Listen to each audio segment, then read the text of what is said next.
Upacara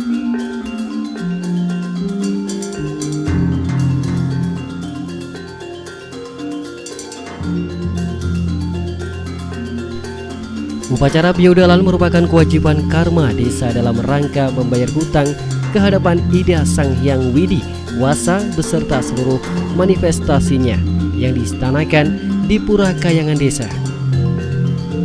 Biodalan ini terbagi menjadi dua, yaitu satu Biodalan Alit atau Nyanang dan dua Biodalan Ageng, dan diikuti oleh seluruh warga karma baik yang tinggal di luar desa maupun desa itu sendiri yang terdiri dari berbagai dadia atau klan. Tujuan dari upacara Biodalan adalah untuk mewujudkan kehidupan yang harmonis dan sejahtera lahir batin dalam masyarakat.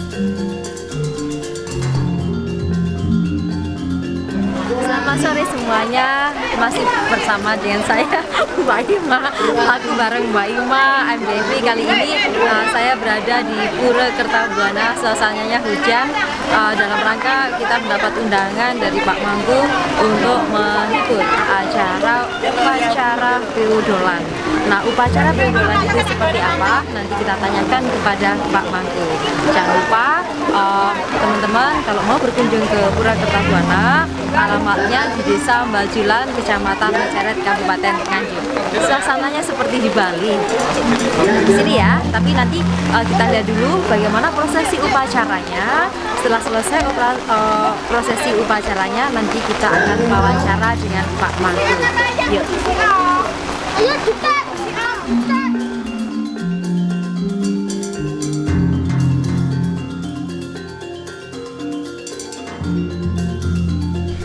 Selamat sore Pak Mangku. Selamat sore. Ya, terima kasih atas undangannya untuk liputan khusus dalam rangka upacara Biodalan. Pak Mangku, upacara Biodalan itu apa sih? Ya. Upacara Biodalan itu asal kata dari wedal. Wedal artinya lahir. Jadi kalau secara umum mungkin kalau anak-anak itu namanya ulang tahun. Iya, Jadi prosesi Biodalan itu ulang tahun pura, tapi secara spiritual ini adalah pembersihan dari kelahiran pura, karena pura dilahirkan itu dari penyucian, dari proses-proses yang begitu panjang, mulai ngeruak, ada mulai melaspat, mantep karya dan lain sebagainya, melaspat, ngentek linggih. Nah, waktu ngentek linggih inilah yang namanya pura kita secara spiritual, proses spiritual. Nah, tapi kalau di sini bersamaan dulu tanggal 2 Oktober tahun 2001. Jadi disahkan secara skala dan skala kalau bahasa alamnya. Skala itu alam nyata, secara real, secara formal. Ini skala itu secara gaib, dari rohani. Hanya secara skala diselesaikan upacara oleh rohaniwan dulu, oleh Ida Pandita Tarik Malang. Terus secara skala diresmikan oleh Bapak Bupati Tahun 2021. Tahun 2001. Waktu itu bupatinya siapa Pak? Bapak DRS R. Sutresno MM kalau tidak salah. Iya, jadi itu diperingati sebagai Biodalan atau hari lahirnya Nah, secara itulah hukum, pengesahan. pengesahan ya. Nah, secara lahir dan batin secara hukum sah, tapi secara spirit juga sah. Iya, oke. Kemudian Pak, katanya Pura Kertabuana ini ada pura tertua. Apakah benar?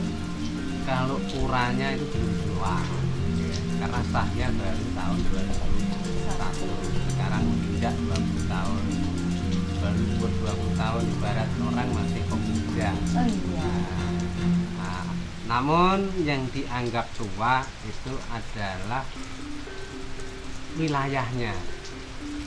Wilayah Gunung Wilis ini punya nilai histori sejarah yang tua. Oh begitu. Nah, dari perkembangan generasi ke generasi, zaman ke zaman, dari perkembangan orang-orang pada zaman kerajaan. Jadi sebelum zaman kerajaan yang terkenal di Jawa Timur aja pun Gunung Wilis sudah ada yang namanya peradaban, jadi sudah punya tempat suci. Iya, iya. Karena saya juga menemukan suatu bukti sejarahnya. Apakah berupa prasasti? Prasasti saya menemukan, ya. Terus alat sucinya saya dikasih, benda-benda suci itu. Iya. Itu juga suatu bukti purbakala, bukti sejarah tua.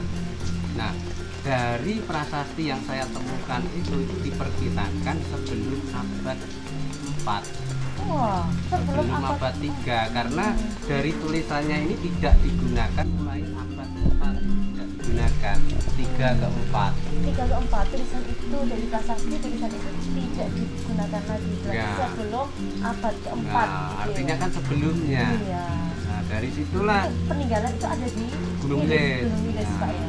Gunung Wilis. Artinya apa?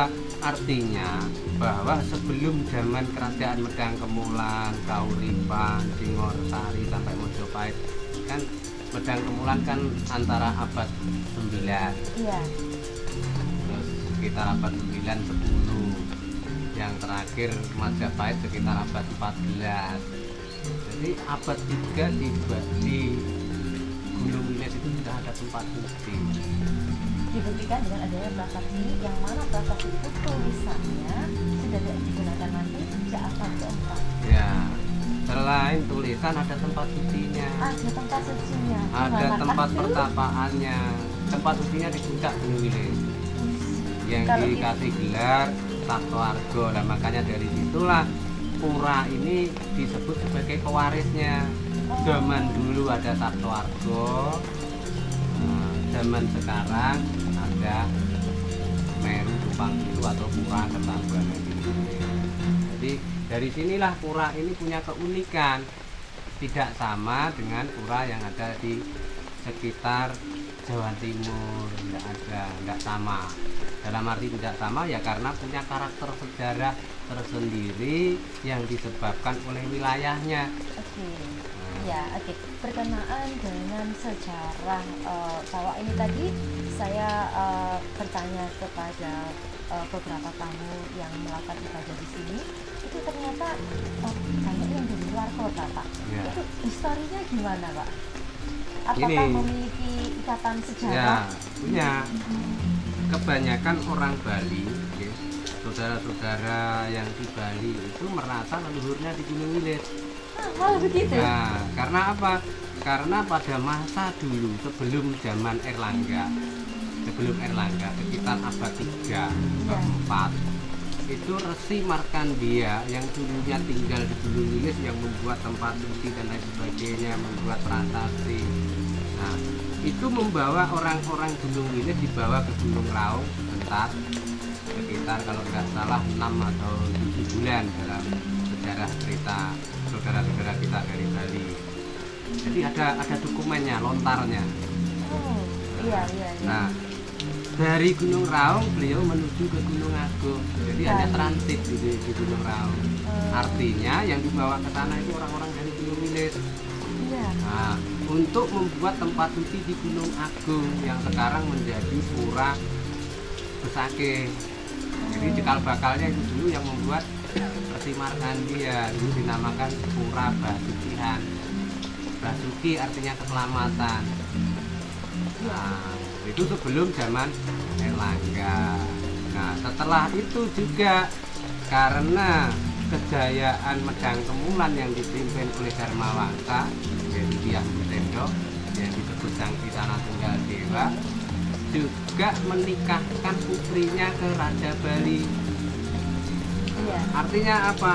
Bertukar penduduk dari Bali dan Jawa, saling silaturahmi, mengikat persaudaraan, saling berkunjung dan lain sebagainya, diikat dengan adanya putri dan raja, dinikahkan, akhirnya punya putra yang namanya Airlangga, yang akhirnya juga dibawa ke Jawa, dinikahkan di Jawa lagi, dinobatkan menjadi raja yang bergelar Erlangga di Kahuripan. Kahuripan itu sebenarnya juga dari Medang Kemulan.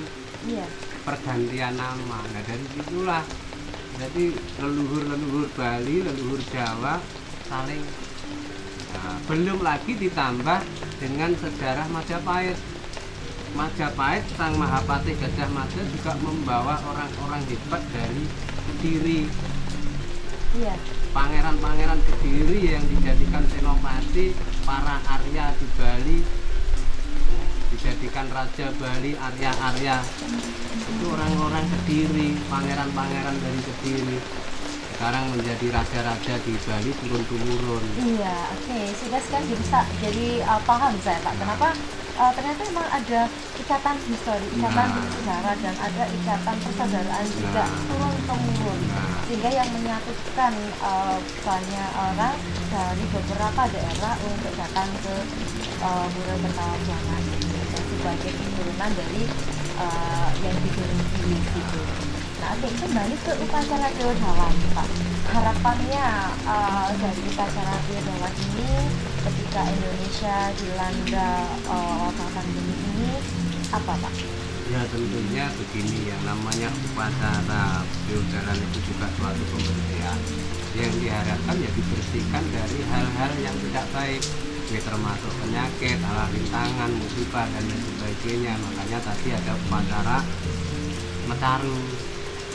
Metaru itu apa, Pak? Metaru itu persembahan kepada alam semesta, kepada bumi. Iya, iya. Nah, jadi intinya para penguasa-penguasa secara niskala diundang untuk datang, diberikan suatu persembahan, dimohon untuk berdamai.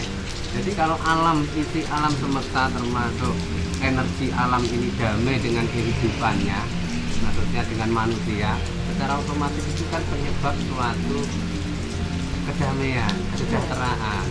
Karena penyakit bisa terjadi, wabah bisa terjadi, malapetaka bisa terjadi, itu disebabkan oleh ketidakseimbangan hukum alam.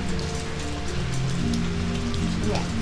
Nah, makanya harapannya supaya wabah juga cepat selesai, terus umatnya selamat, semuanya selamat. Jadi selamat kalau di dalam tadi mantra yang saya ucapkan kan ngelukat buwono alit buwono agung jagat gumelar lan jagat langgeng. Artinya ya semua alam semesta ini diselaraskan kembali kepada fungsinya masing-masing supaya memberikan kesejahteraan untuk bersama. Iya, asik. Terima kasih Pak Mangku. Saya sangat bersyukur sekali bisa wawancara eksklusif dengan Bapak. Semoga setelah acara Deodawan sebagai pembersihan jiwa, pembersihan dan pensucian diri, kita bisa menjadi manusia yang lebih baik lagi, dan semoga musibah dan wabah yang ada di Indonesia segera sirna. Nah, demikian sahabat SRTV, wawancara eksklusif kami dengan Pak Mangku Pura dari Pura Kertabuana Giriwilis yang ada di Desa Bajulan, Kecamatan Bajaran, Kabupaten Nganjuk. Terima kasih Pak Mangku. Terima kasih SRTV.